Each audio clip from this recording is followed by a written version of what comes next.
Thank you for joining us on 24 Plus. I am ABC24 anchor Pepper Baker. It is a big election year for Shelby County, and the primaries are on May 5th. But there's a lot that goes into elections in general, a lot of people behind the scenes, and we're going to break down some voter education to make sure that you are well prepared ahead of each election date. So bringing to the table today is Shelby County Republican Party Chair Rachel Wall. Hi. Thank you so much for being here. Thank you. Perfect. So it wasn't too long ago, I think January 30th, when you were named into the role as Shelby County Republican Party Chair. So how is that going?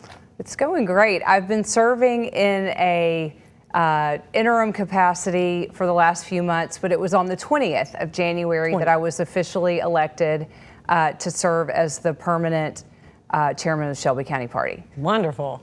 Yeah, that's a big one. And you've had some notable people in that role as well. So clearly the party chose correctly. Thank you. So for people who may not know you or might not be familiar, what is your background and how did you kind of get into politics? Sure. I'm originally from Middle Tennessee, spent my formative career, as I like to describe it, in politics in Washington, D.C. I was in D.C. for 13 years, worked for 2 members of Congress from Tennessee initially, then ultimately moved over and worked for Newt Gingrich when he was Speaker, and then kind of the end of his term, and then Speaker Denny Hastert for 8 years.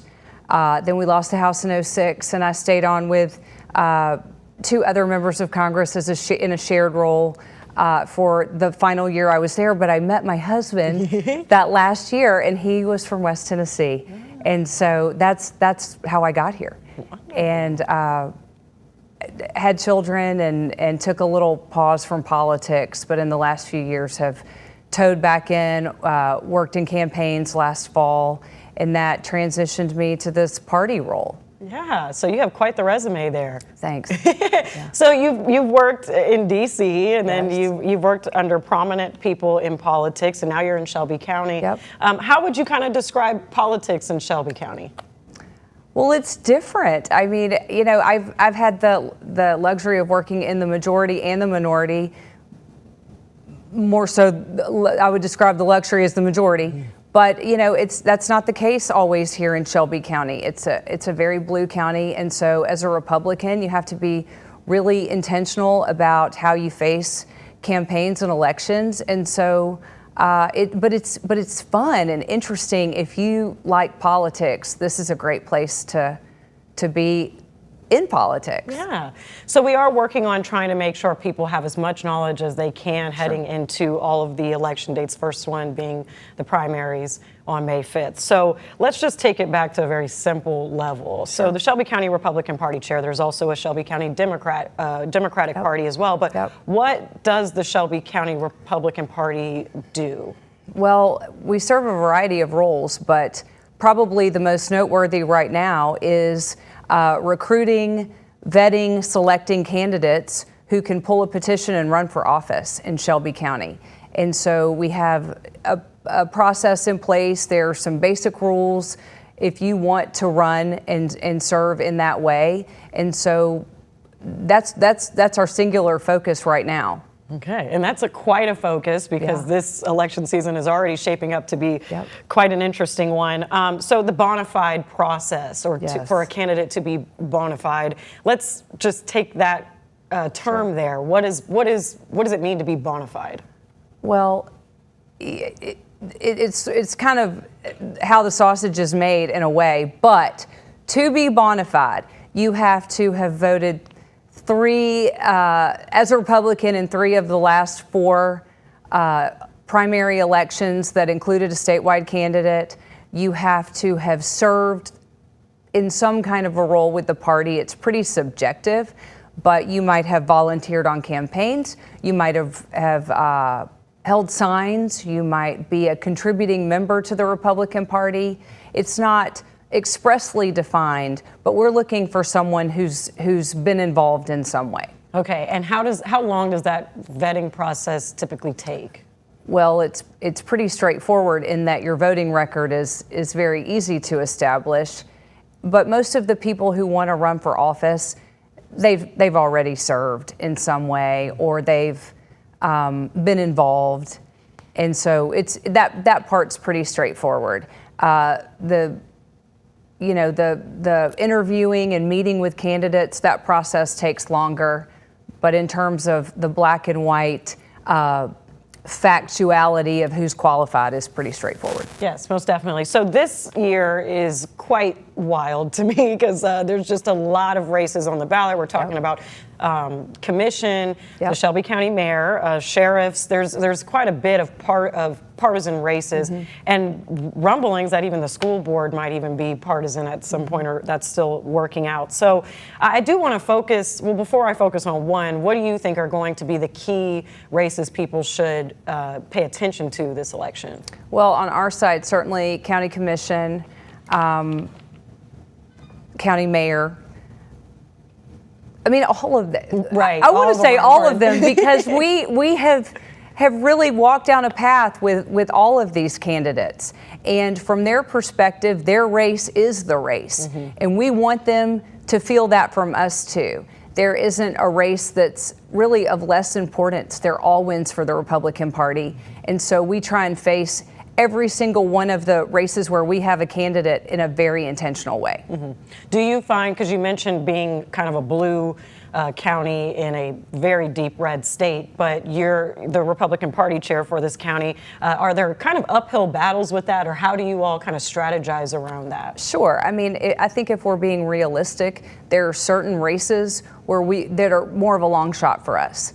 And so we could deny that, but it would be denying the truth. And so speaking of intentionality, we've tried to really look at the races where we have the best shot and go for those. Most definitely. And when we talk about kind of stepping back to the candidate and bonification and vetting process, you were very pretty direct on some of those bullet points of what they have to hit. So are you all, would you say you're really strict on those, or is there a little bit of a gray area just based on each candidate? We're pretty strict. Ultimately, the state party makes the decision if there is someone who is questionable.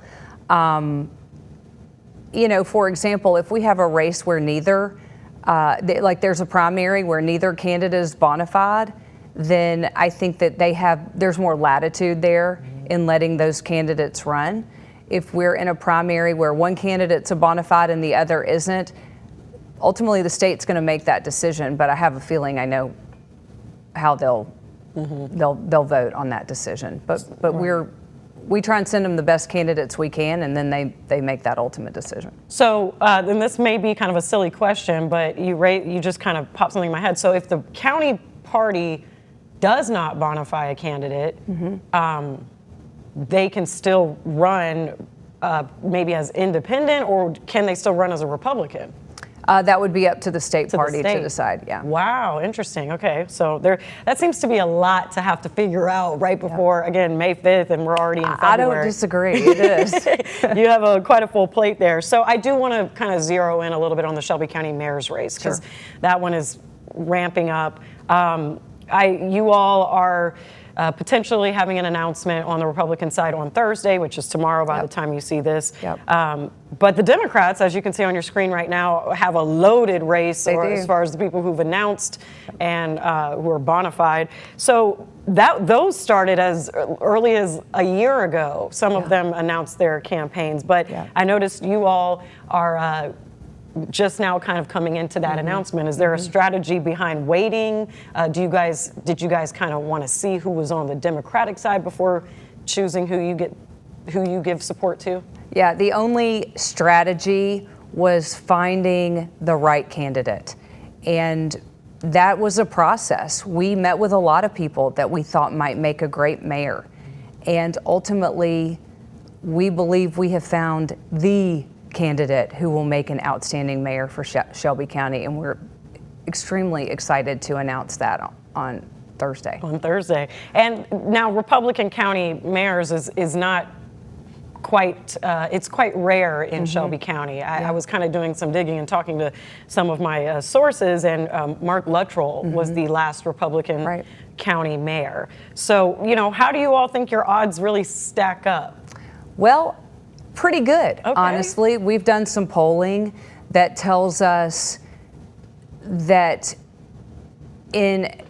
in African American communities, typical Democrat voters, the water is very warm for a crossover. They are interested in some different options. They're interested in a candidate who is truly qualified to face problems that we're dealing with in Shelby County, like crime, like education, someone who can really responsibly run our government. And so we feel extremely optimistic about our chances in light of what polling has shown us. Okay, and what does it mean to have the support of the Republican Party behind you, the Shelby County Republican Party behind you? Are you all going to be participating in sort of like campaign efforts, or just, what does that look like? Right, so we'll have ample volunteers to support any candidate. We support candidates with mailers. And it's not just mayor, it's all of our candidates. We put together a substantial grassroots effort that is really valuable during campaign season, and our candidate will have the luxury of having the full support of the party. We're not having to distribute our resources among 7 candidates in a primary. Yeah, and that strength, that has a lot of strength behind it, or can. So a couple lasting questions here. January 20th is when you took over as chair, and this is quite a big year to come in as chair. So I mean, are you? But you have a lot of experience. Your resume is pretty deep from what you've said. So does this feel like you have a good handle on it? Are you, I mean, just how are you feeling having to kind of deal with all of this? It's wild. There is a change in the playing field every single day. And so do I have a handle on it? I have a handle on it today. But that's what's fun about this business, and what is today will evolve tomorrow. It's exciting. I am so pleased to be working with all of the people that I've met with the party. The candidates are outstanding. We are blessed with public servants who might not be running right now, but we have a community of people who love Memphis and Shelby County. They may not be a candidate now. I have a feeling they will be someday. And so the process has been enormously rewarding. Most definitely. And we are seeing on a national level just quite a lot of tension with politics on both sides. So do you think that at all the current administration and narratives around that, and just how the opposite side is reacting and whatnot to it, do you think that will play at all in how you all are pushing support for the Republicans? That's a great question. I think it's overlooked at times, the value in having a candidate who can really sort of set politics aside and move forward in an effort to just accomplish what's best for the county. When I was in Washington, D.C., I felt like with my colleagues and peers, we really worked in that direction. We might duke it out during the day, but dinner was totally on the table in the evening. And so I hope that we can, especially here in Shelby County, sort of restore more of a congenial attitude toward politics. Because I think if we do that, we can accomplish so much more than just being in a divisive state of play in terms of politics. Most definitely. And I want to ask you about social media. Do you ever have any type of just kind of way that you advise some of the candidates to handle social media? And this is on both sides. In my time as a journalist here in Memphis, I have not personally seen so much candid responses on social media. And I'm not going to call anybody out particularly, but if you follow Facebook enough, you'll know. Yeah. But do you have any words, or do you kind of take it up with candidates about how they should handle social media? No. No, it really is up to the individual candidate. And I think that we all get to see their personality and how they face their social media dialogue. I enjoy the daylights out of it as a bystander. I think it's so fun. And, some have more courage than others in terms of, going at it online. But no, we don't get involved in that. Okay, understood. All right, last question here. Of course, viewers and voters at home who are interested in just being informed, just anything else you want them to know about what they need to know ahead of early voting starts April 16th, but the primaries are May 5th and then generals after that. But just anything you feel is important for voters to know. Vote, please go vote. It's vitally important. You know, we have experienced low turnout, especially in the county, for quite some time. We are really hoping to address that in these elections. But we, you know, top to bottom, from assessor to county mayor, they're all important to each individual resident. Go vote, play a role in the process. Yeah, that's a very important message there. All right, well, I think that's all the questions I had for you. Thank you so much for being here, Chair Wall, and thank you all for watching. Be sure to stay informed and keep watching ABC24 and 24 Plus for all your latest updates on elections. Thank you for watching. Thanks. Continue with us and watch free now on the 24 Plus app everywhere you stream.